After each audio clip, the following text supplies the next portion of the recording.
dumadi bukane kang wiworo. Malam itu di angkasa gelap sebelah barat, bulan telah menggantung sepenggalan.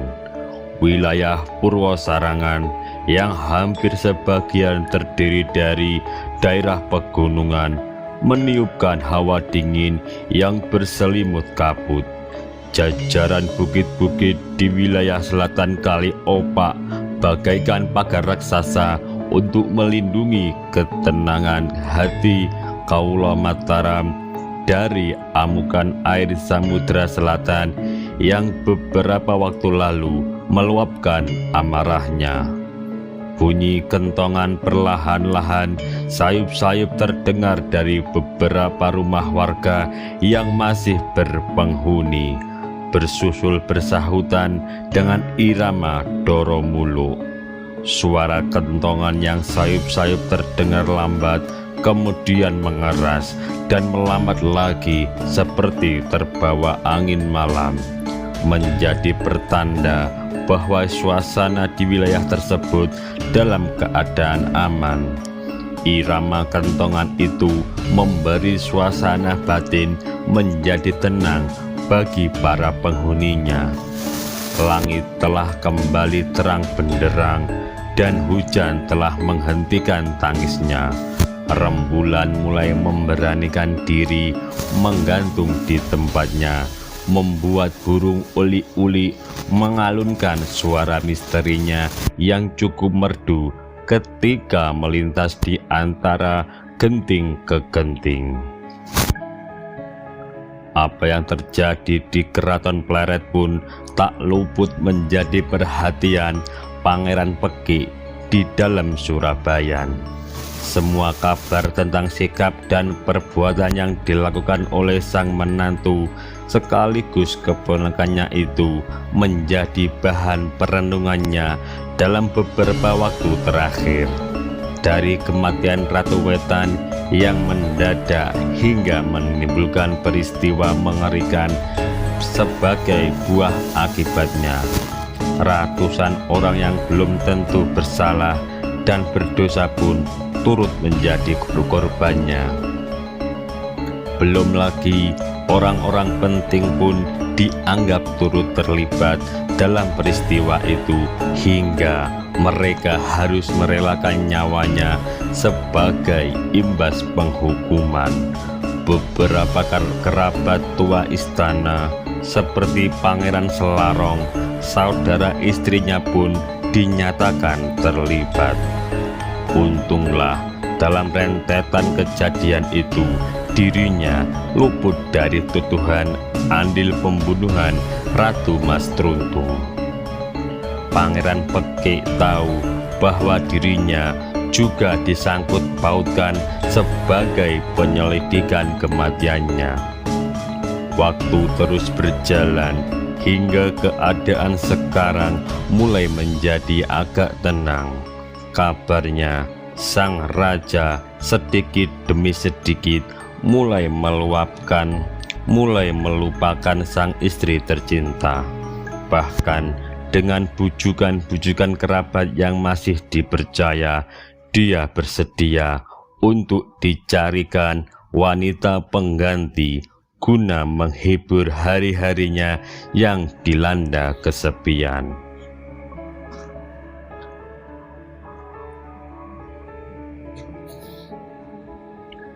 Hati lelaki tua itu begitu prihatin, apalagi kini semua wanita pendamping hidupnya telah dibantai oleh dirinya sendiri. Hanya 3 istrinya yang masih tersisa karena dinyatakan bersih dari tuduhan membenci Ratu Wetan.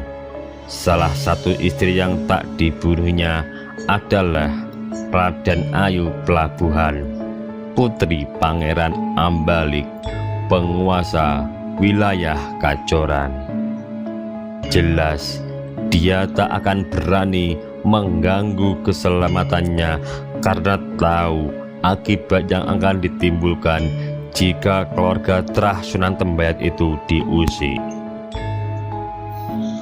Bahkan kini wanita yang juga adalah ibu dari Pangeran Puger itu diangkat menjadi Ratu Kulon untuk menggantikan kedudukan permaisuri yang telah tiada. Namun penggantian tersebut pun mulai mendapat perhatian dari beberapa kalangan kerabat istana. Dengan lainnya Raden Ayu Pelabuhan, ada kemungkinan besar Pangeran Puger pun dapat dinaikkan gelarnya sebagai Adipati Anom untuk menggantikan kedudukan Pangeran Singosari yang telah gugur di medan perang. Rupanya hal itu pula yang membuat kegelisahan Pangeran Pekik malam itu. Ada sepercik rasa khawatir dengan harapannya yang akan terpotong sehingga gagal. Bagaimanapun juga dia masih berharap agar cucunya Raden Mas Tejoningrat yang kelak akan kembali mendapat gelar sebagai putra mahkota Mataram. Setiap saat Pangeran Pekik berdoa agar kesempatan bagi sang cucu dapat dikabulkan oleh Gusti Kang Maha Asih. Setiap malam tak lupa kidung keselamatan dipanjatkan demi keselamatan Raden Mas Tejoningrat yang sedang berjuang menghadapi pemberontakan Trunajaya di wilayah Brangwetan sana. Meskipun dalam tiap pekan ada utusan yang ditugaskan untuk mengawasi dan memberikan laporan tentang keadaan sang cucu tercinta di medan peperangan, namun hatinya tetap diliputi gelisah jika terjadi apa-apa dengannya. Pangeran Pekik tahu bahwa perang yang dilakukan oleh Raden Mas Tejoningrat masih sebatas pura-pura dalam melawan Trunajaya. Sebagaimana perjanjian yang disepakati dahulu, akan tetapi perang tersebut telah membawa korban juga dengan kematian Pangeran Singosari yang terlalu bernafsu untuk menaklukkan lawannya. Anak muda itu tidak menyadari bahwa orang-orang yang dihadapinya itu memiliki kelebihan dibanding dirinya. Dengan kematian putra mahkota itu, ada rasa bertolak belakang di dalam hati kecilnya. Ada rasa bersyukur karena kesempatan untuk cucunya dapat terbuka lebar kembali. Namun terkadang tumbuh rasa sedih atas kematian Pangeran Singosari yang terlalu muda itu.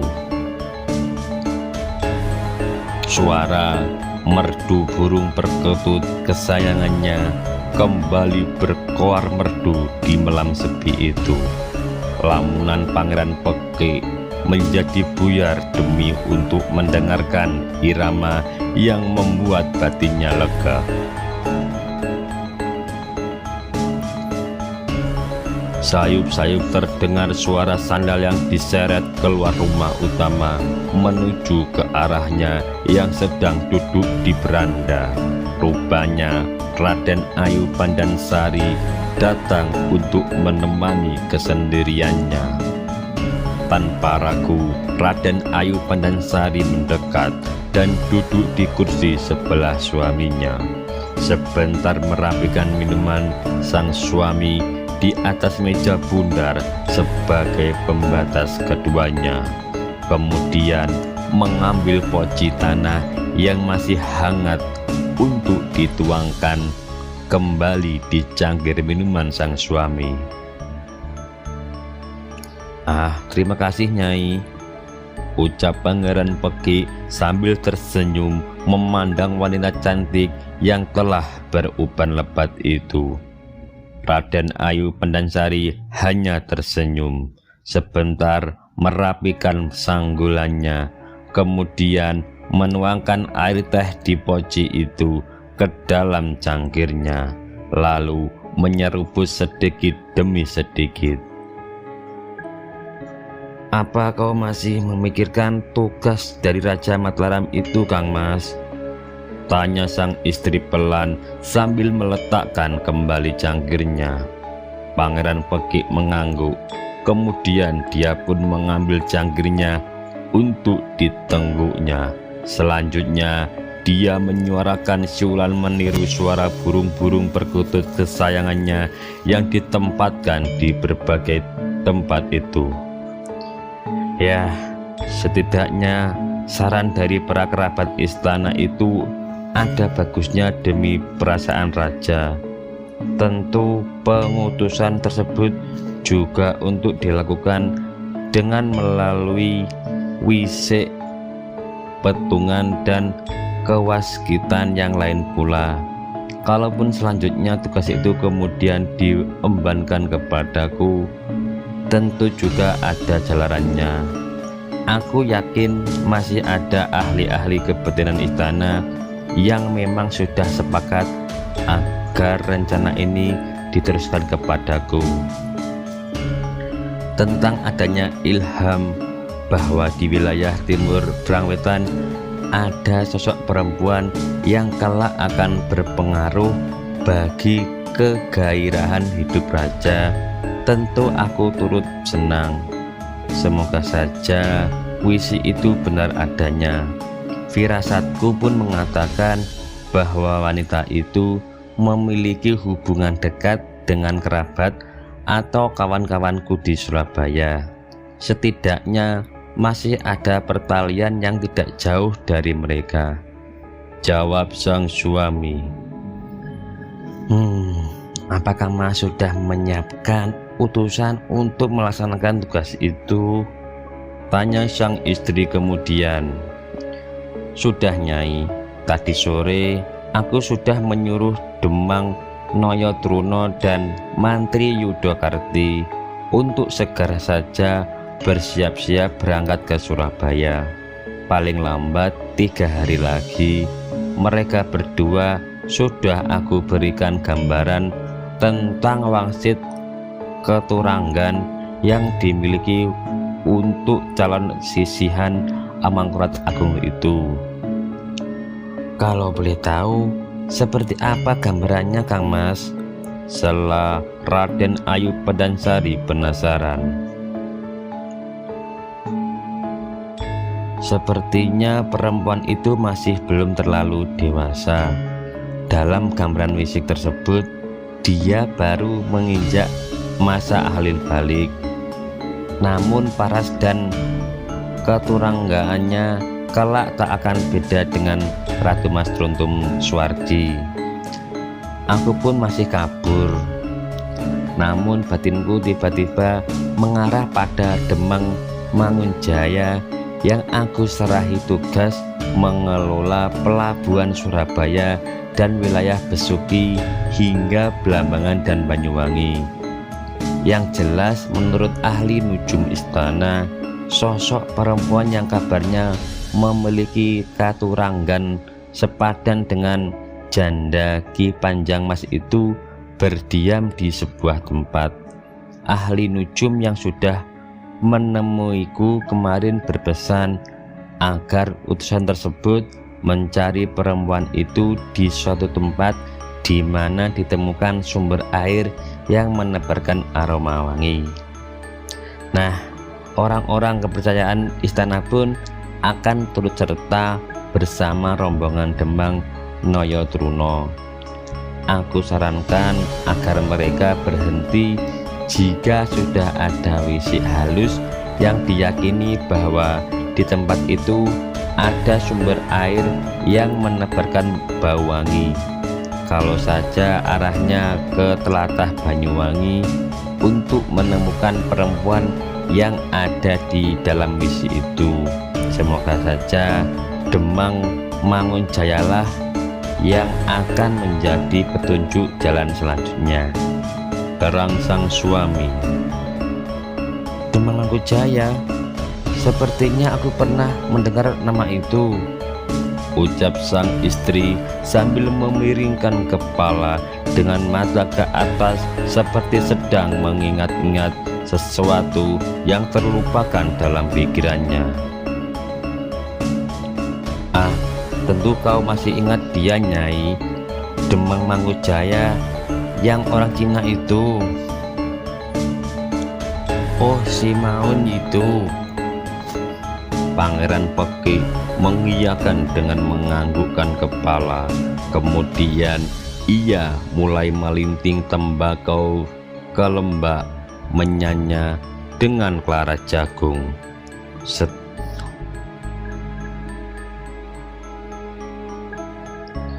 Setelah dipercaya untuk mengurusi tugas tersebut, dia berganti nama menjadi Manggujaya agar lebih jawani. Pakaian yang dikenakannya pun sudah bukan baju Cinanya lagi, tetapi pakaian pamong praja seperti kita ini. Nah, agar lebih jelas gambaran tentang perempuan tersebut, pihak keraton juga mengutus Bagus Burhan untuk turut berangkat bersama rombongan Demang Noyotruno. Kabarnya teman satunya yang anak Adipati Pemalang itu juga disertakan juga. Raden Subaya maksudmu? Tukas sang istri. Oh iya, aku jadi lupa namanya karena dia jarang bertemu denganku. Tentunya kedua anak muda itu bertugas sebagai wakil raja sekaligus memberikan laporan tentang keadaan di Surabaya hingga ke ujung timur.